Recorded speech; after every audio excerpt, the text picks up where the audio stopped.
शाने आला हजरत, कलामे आला हजरत, ज़बाने आला हजरत, हयाते आला हजरत, जिंदाबाद जिंदाबाद। आका इस कश्ती को या तो मदीना बुला लो या इसे यहीं पे डुबो दो। आका तुम्हारे भरोसे इस नैया को छोड़ दिया है, आने दो या डुबो दो।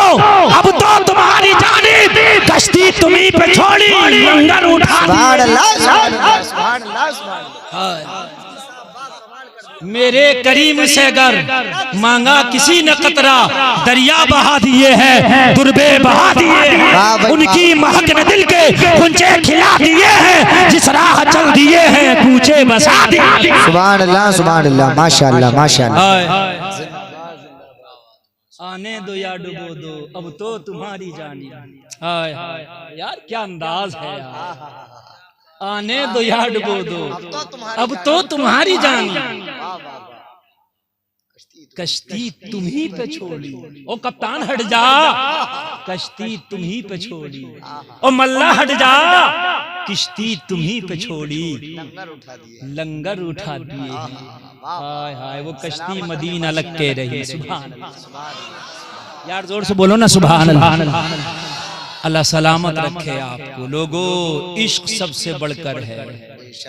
इश्क जितने नबी से जितना किया हिस्सा नबी की बारगाह से उतना ही बड़ा मिल गया, उतना ही बड़ा मिला, उतना ही बड़ा मिला।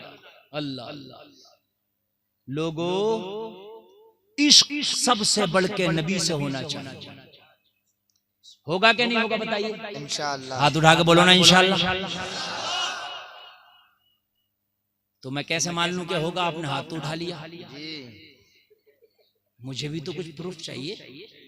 आपने कह दिया होगा, होना भी चाहिए, होना भी चाहिए। तो आप कहोगे हजरत फिर पैमाना कैसे है? आप ये कहो कि भाई इश्क होगा तो पैमाना सुन ले। इश्क कहते किसे हैं? अच्छा पहले ये सुन, ये भी समझ लें, बात समझ। इश्क कहते किसे है? इश्क तो यही समझ रहे हैं आजकल, जो आजकल का इश्क चल रहा है, आजकल डिजिटल इश्क जो चल रहा है, रेडीमेड इश्क जो चल रहा है, ये रेडी इश्क जो चल रहा है आजकल, रेडीमेड बाजारों में मिला, बाजारों में खत्म। बाजारों का इश्क चल रहा है ना, इसको आदमी समझ रहा है यही इश्क है। ये इश्क नहीं धोखा है, ये इश्क नहीं है मक्कारी है, ये इश्क नहीं अय्यारी है, ये इश्क नहीं अय्याशी, ये इश्क है ही नहीं। जो बाजारों में मिल रहा है इश्क हो गया, इश्क है ही नहीं ना। नारे तकबीर, नारे रिसालत, नारे हैदरी, नारे गौसियत, हुजूर सैयद शामी मियाँ साहिब किबला, हुजूर सैयद आमिर मियाँ साहिब किबला, फैजान हुजूर सादात इकराम, उलमाए अहले सुन्नत। नारे तकबीर, नारे रिसालत। माशाअल्लाह माशाअल्लाह।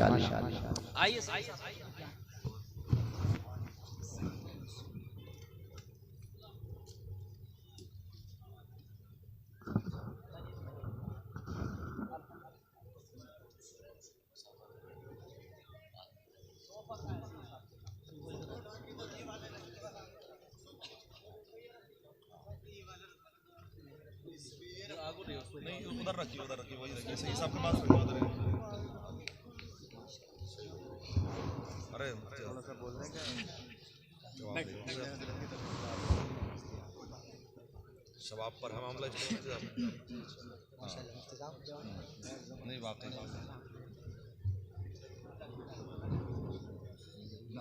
बैठे आप हज़रात, तशरीफ रखिए। आप देख रहे हैं चमन ज़हरा के फूल की कलियां और खिले हुए फूल इस वक्त मिंबर शरीफ की जीनत बने हुए। बेशक बेशक बेशक। बड़े हजरत की तबीयत अलील होने के सबब तशरीफ ना ला सके, लेकिन उसी चमन के चमकते हुए फूलों की आमद हुई और आपने नारों की गूंज में इस्तकबाल किया। और बस इनके रुखे जेबा की जियारत करें और मेरी बात सुनें। बात नहीं, बिल्कुल तवज्जो, बिल्कुल तवज्जो। मैं बार बार क्यों तवज्जो चाहता हूँ आपकी? इसलिए चाहता हूँ कि अगर एक बात भी मेरी छूट गई तो अगला जो स्टेप मैं आपको बताने वाला हूँ समझ में नहीं आएगा। कली से कली जुड़ी है।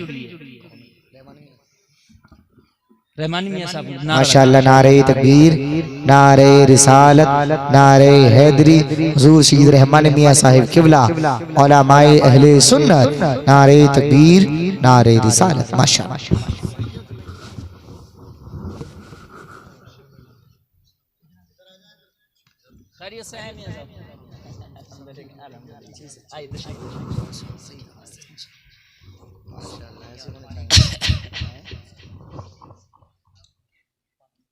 हजरत रहमानी मियां माशाअल्लाह साहब की भी आमद हुई और आप हजरत की भी जियारत फरमाए। माशाअल्लाह। ये सैयद का नारा लगा दिया, हजरत ने फरमाया सैयद नहीं है, ये बात सही है, हाँ बड़ी बात है। मगर सैयदों से सबसे बढ़ के जो फैज मिला है वो इन्हीं के घराने है। बेशक बेशक। हाँ समझ रहे हैं आप?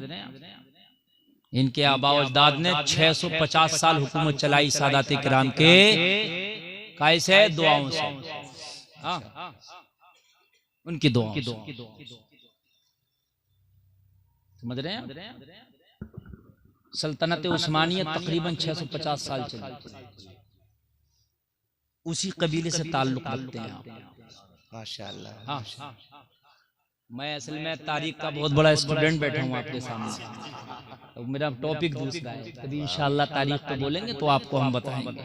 कुस्तुनतुनिया को जिसने फतह किया था, दुनिया की सबसे बड़ी तोप बनाई, मोहम्मद खान सानी फातह कुस्तुनतुनिया, वो इन्हीं उस्मानियों में से आता है। अल्लाह सलामत। अब ज़हन हाजिर रखिए, ज़हन हाजिर रखिए, बोलिए सुभान अल्लाह। सुभान अल्लाह। अल्लाह आपको सलामत रखे। अब आदन अल्लाह के लिए आबाद नहीं, फिर नहीं तो वही वाली तकरीर करने लगूंगा मैं। कौन सी वाली तकरीर? दो तरह की होती है, एक समझदार लोगों में होती है और मैं दोनों तरह की करना जानता हूँ। हाँ मैं वो खतीब हूँ कि आप मुझे कहीं भी बिठा दीजिए, अल्हम्दुलिल्लाह अपना काम करके निकल जाऊंगा। लेकिन जब लोग समझने के काबिल होते हैं तो कभी कभी आला हज़रत के अशार की तशरीह करने लगता हूँ मैं। कश्ती तुम ही पे छोड़ी, तुम ही पे छोड़ी, तुम ही पे छोड़ी, लंगर उठा दिए। है सब जलवा मुस्तफा का ही, यहाँ से लेके वहां तक है सब जलवा मुस्तफा का, इसके अलावा कुछ है ही नहीं। बस यही समझ ले नौजवान तू कामयाब। हाँ मैं ये बता रहा था, इश्क बताऊंगा, इश्क कहते किस है, ये भी सुन लीजिएगा। इश्क पहले सुन लीजिए, जलवा है मुस्तफा का ही। कश्ती तुम्ही पे छोड़ी, लंगर उठा दिए हैं। आए हाय, हद तो ये है कि कब्र में भी जब मर के जाएंगे और जो आखिरत की पहली सीढ़ी कब्र है ना, यहीं से मुस्तफा की अहमियत का पता लगना शुरू हो जाएगा। कहां से? कब्र से ही। अब कहोगे कैसे? तो सुनो, इमाम बुखारी हदीस लाए हैं, बुखारी शरीफ में 7 जगह हदीस लाए हैं। कहते हैं कि कब्र में सिर्फ एक ही सवाल होगा और वो मदीने वाले मुस्तफा के बारे में होगा। और एक जगह ये हदीस भी लाए हैं कि 3 सवाल होंगे, अल्लाह के बारे में, दीन के बारे में और फिर नबी के बारे में। लेकिन सवाल 3 हो या 1 हो, सजा और जजा का फैसला होगा नबी की पहचान पर। ये भी सुन लें आप। सवाल 3 हो, अगर उससे पूछा मन रब्बू का, उसने जवाब दिया रब्बी अल्लाह, मेरा रब अल्लाह, फरिश्ते जाएंगे नहीं। वो फरिश्तों अल्लाह को पहचान लिया, जाओ ना भाई, अल्लाह को पहचान लिया, काम हो गया, जाओ ना। नहीं जाना, मेन क्वेश्चन जो है वो रह गया। आप सवाल करते हो, एग्जाम देते हो, आपने हिंदी, इंग्लिश, उर्दू, अरबी वगैरह के एग्जाम दिए होंगे। एग्जाम का एक तरीका होता है, सवालात किया करता है साइल, और सवालात करने के बाद कहता है इतने सवालों में से मिसाल के तौर पे 5 जवाब चाहिए, मगर 5 में फला सवाल लाजमी है, एक लाजमी कर देते हैं। अगर वो लाजमी का जवाब ना दे पाओ तो आप फेल और फ्लॉप। ऐसे ही कब्र में अगरचे 3 सवाल हैं मगर तीसरा लाजमी है। कौन सा? नबी वाला। कौन सा वाला? जोर से बोले, नबी वाला। सवाल 1 हो तब, 3 हो तब, सजा और जजा का फैसला नबी वाले पर। तीसरे सवाल पर, अच्छा तीसरा सवाल भी बड़ा लाजवाब है। ये उलमा बैठे, तवज्जो फरमाइए, बड़े बड़े काबिल लोग बैठे माशाल्लाह। ये सब मैं तो इनकी जूतियों की खाक नहीं। बड़ा लाजवाब है कब्र का सवाल। पता कैसा होगा? कब्र का सवाल सुन लो। अच्छा, मरना सबको कोई है जो एक भी कब्र में ना जाए? अगर सबको जाना तो सभी सुन लें इस बात को। जब जाने ही है तो फिर एड्रेस ना समझ के जाओ यार। कब्र में सवाल होगा, बड़ा लाजवाब होगा। फरिश्ते पूछेंगे नबी के बारे में, तो ये नहीं पूछेंगे इनके बारे में बताओ क्या कहते हो ना, क्या कहते हो ये नहीं। इनको जानते हो कि नहीं जानते ये भी नहीं। माजी इस्तिमरारी का सेगा। ये उलमा बैठे, तुम्हें भी समझाऊंगा मैं। ये तो इतने में समझ गए, मगर तुम्हें भी समझाऊंगा। फेले मुजारा पे काना यकून दाखिल कर दो तो माजी इस्तिमरारी हो जाता है, जिसका तर्जमा होता गुजरे हुए जमाने में किसी काम को लगातार करना। क्या करता था, क्या खाता था, क्या पीता था, कहाँ रहता था। अब्दुल्ला भाई के पास कोई मरीज आए और वो ज्यादा ही गिरा हुआ तो ये क्या कहेंगे, किसकी दवा खाता था? इससे पहले अरे बात है कि नहीं, मतलब लगातार है। सऊदी से कोई आए और भाई क्या करते थे, मतलब लगातार। बात है कि नहीं है? जब कब्र में जाएगा तो फरिश्ते पूछेंगे, गद्दार भी जाएगा, वफादार भी जाएगा। वो भी जाएगा जो अपनी किताबों में लिख के गए, जैसा इल्म नबी को ऐसा इल्म तो पागलों को भी है। वो भी तो कहेंगे। हाँ, मैंने कल ही पढ़ी है वो किताब दिल्ली के अंदर, हिफ्जुल ईमान। मैं कल मुताला कर रहा था उसका। छोटी सी किताब है, कुछ किताब भी तो मुश्किल से 8 या 10 पेज होंगे, 10 बस। उसमें लिखा जैसा इल्म नबी को ऐसा इल्म पागलों को भी है। तो ये भी तो मरेंगे ना। क्या होगा? मरेंगे तो फरिश्ते पूछेंगे कब्र में, मा कुंता तक़ूल, दुनिया में तो छूट देती थी, अब बता क्या कहता था। मा कुंता तक़ूल, क्या कहता था इनके बारे में। नहीं समझ में आई? और करीब कर दूं, दूसरे महल्ले के बच्चे इस महल्ले में आ जाए, इस महल्ले के बच्चे पकड़ के मार ले, तो वो क्या कहेगा, मेरे महल्ले में आइए तब बताऊंगा। और जब मारने वाला उसके महल्ले में पहुंचे तो ये क्या कहेगा, गिरेबान पकड़ के, अब बता क्या कहता था। है कि नहीं है? दुनिया में तो छूट दे दी थी कारी साहब, अब बता क्या कहता था। लगातार किसी काम के करने को। जो कह के गया नबी को पीठ के पीछे की खबर नहीं, फरिश्ता इसकी खबर में पहुंचा होगा, पूछा होगा मा कुंता तक़ूल, बता इनके बारे में क्या कहता था। जो कह के गया नबी नबी नबी अली जिसका नाम है वो किसी चीज का मालिक व मुख्तार नहीं, इससे भी पूछा होगा मा कुंता तक़ूल, बता क्या कहता था। इन सब से पूछा होगा क्या कहता था, क्या कहता था। ये जो कह के गए होंगे इन्होंने कब्र में वो बताया होगा। मगर सुन, मेरा जहन पहुंचा, ए अहमद रजा, जब तू अपनी कब्र में पहुंचा होगा तो तुझसे भी तो पूछा होगा मा कुंता तक़ूल। अहमद रजा तू बता, तू क्या कहता था। तो मेरा ईमान बोला, आला हजरत ने जवाब दिया होगा, अरे मैं तो सारी जिंदगी यही कहता था, इन्हें जाना इन्हें माना, न रखा गैर से काम, लिल्लाहिल हम्द में दुनिया से मुसलमान। सुभान अल्लाह, नारे तकबीर, नारे रिसालत, मसलके आला हजरत, फैजाने आला हजरत, फैजाने मौज़मी, फैजाने नौशाही, जिंदाबाद जिंदाबाद, माशाअल्लाह माशाअल्लाह, वाह वाह वाह। इनके बारे में पूछ तो ना, इनके इन्हें, इनके बारे में, इनके बारे में इन्हें न रखा गैर से काम, वाह वाह, न रखा गैर से काम, लिल्लाहिल हम्द। हाँ, ये जो कह देते हो अगर कोई मौलाना खुल के बोल दे तो शराबी मुखालिफ हो जाए, अगर शराब के खिलाफ बोल दे मौलाना तो शराबी मुखालिफ, जाहिर सी बात है। सट्टे के खिलाफ मौलाना बोल दे, मस्जिद में जरा टाइट तकरीर कर दे सट्टे वालों के खिलाफ, तो सट्टे वाला मुखालिफ। समझ रहे हैं? कभी कभी झगड़ों की भी नौबत आ जाती है तो लोग क्या कहते हैं, इमाम साहब तुम्हें भी क्या जरूरत पड़ी थी शराब के खिलाफ बोलने की। तो इमाम साहब को जरूरत नहीं पड़ी है तो कौन बोलेगा। नहीं, एक बात बताइए, एक जगह डांस पार्टी हो रही, मैं शादी में पहुंच गया उसमें, और मैं था, और उस शादी में था, मैं खाना खा रहा, वो नचाता नचाता मेरे सर पे ले आया। बात समझने की है। तो भाई मुझसे रहा नहीं गया। अब ये ईमान का भी तकादा है यार, हराम काम हो रहा है सामने से, तो कम से कम आदमी को गुस्सा आना चाहिए। वो गुस्सा आ गया, और गुस्सा आ गया, मेरा झगड़ा हो गया। और झगड़ा हो गया तो जो लोग उसकी तरफ थे कुछ मेरी तरफ थे, तो मुझसे सारे लोग पता क्या कह रहे हैं, कह रहे हैं हजरत तुम्हें क्या जरूरत पड़ी थी टच करने की, नचाने देते, आप खाना खाते चले जाते। मैंने कहा यही तो वजह है जो आज हम तबाह हो गए। यार इमाम हुसैन को क्या जरूरत पड़ी थी मदीना छोड़कर करबला जाने की? क्या जरूरत पड़ी थी? अच्छा खासे नाना के मदीने में थे, मस्जिद नबवी में नमाज़ें हो रही थी, रोजाना नाने के रोजे की ज़ियारत हो रही थी, उन्हें क्या जरूरत पड़ी थी? मगर हाँ, अगर ईमान है तो जरूरत पड़ेगी। अगर ईमान है तो हराम काम को रोकेगा, अगर ईमान है तो हराम काम को टोकेगा। इसलिए कि ये ईमान की दलील है, ईमान वाले हमेशा हराम काम के खिलाफ बोलते रहे। बेशक बेशक बेशक बेशक। ये ईमान, अगर इस पर अमल हो जाए तो ये डांस पार्टियां बंद हो जाएं, ये जो शादियों में गाजे बाजे डीजे हो रहे हैं ना, बंद हो जाएं। अगर कोई अपनी शादी में डीजा बजाए और उसका बहनोई कह दे कि खबरदार ये डीजा अगर बजाया तो तेरा बहनोई नहीं जाएगा तेरी बारात में, साले की है हिम्मत जो है हिम्मत जो कर ले, नहीं करेगा। मगर बहनोई तो खुद सबसे आगे हो रहा होता है, बहनोई तो सबसे आगे हो रहा होता है, सबसे आगे तो बहनोई हो रहा होता है।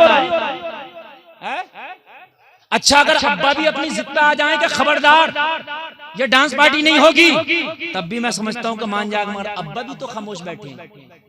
अब्बा से कहो तुम्हारे हाजी जी ये क्या हो रहा है, ये मुखिया साहब ये क्या हो रहा है, तो क्या कहते हैं मालूम है? कहते हैं लोंडे न मानने, लोंडे न मानने, तुम खुद न मानने।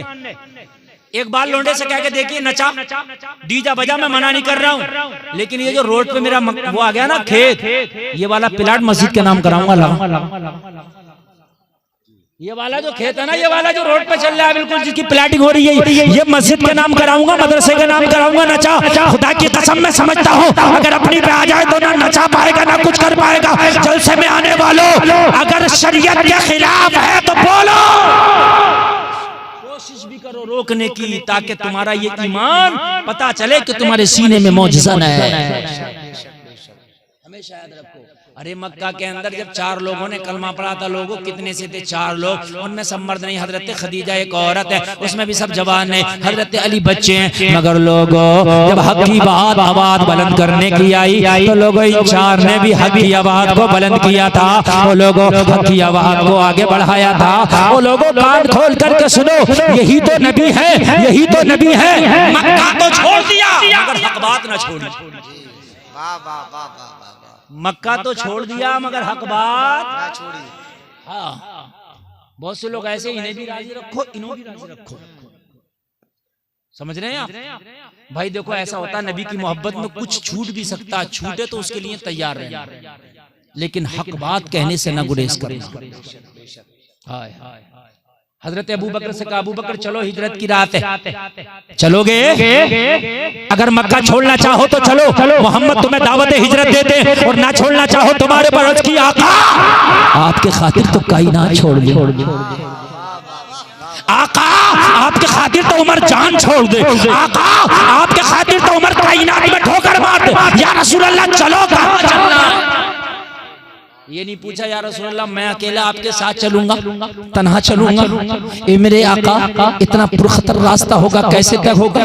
या रसूल अल्लाह मक्का के लोग हमारे मुखालिफ हैं, तलवारें लेके पीछा करेंगे, कहीं हमारे जान के प्यासे न बन बैठे। या रसूल अल्लाह कैसे हिजरत होगी? हजरत अबू बकर ने कुछ नहीं कहा, आका चलना कहाँ है? कहा चलो यसरब की जानिब। हजरत अबू बकर उठे, मुस्तफा के पीछे पीछे चल रही, मुस्तफा के हिजरत की रात है, मोहब्बत की बात है, यार है। सुभान अल्लाह, सुभान अल्लाह। हजरत अबू बकर है और यार है, जा रहे हैं। मक्का के जो दुश्मन थे नबी का पीछा करने लग गए, डरे नहीं, आका क्या होगा। बस खौफ इतना था। हजरत अबू बकर हिजरत की रात कभी नबी के आगे, कभी नबी के पीछे, कभी नबी के दाएं, कभी नबी के बाएं, बड़ी बेकरारी का आलम था। पूछा अबू बकर ये क्या तरीका है, कभी आगे कभी पीछे, कभी दाएं कभी बाएं। अर्ज की आका ये ख्याल आता है कोई दुश्मन आगे से तीर ना मार दे तो आगे आ जाता हूँ, ये ख्याल आता है कोई पीछे से ना मार दे पीछे आ जाता हूँ, ये ख्याल आता है कोई दाएं ना मार दे दाएं आ जाता हूँ, कोई बाएं से हमला ना कर दे बाएं आ जाता हूँ। या रसूलल्लाह है सब आप ही की मोहब्बत में।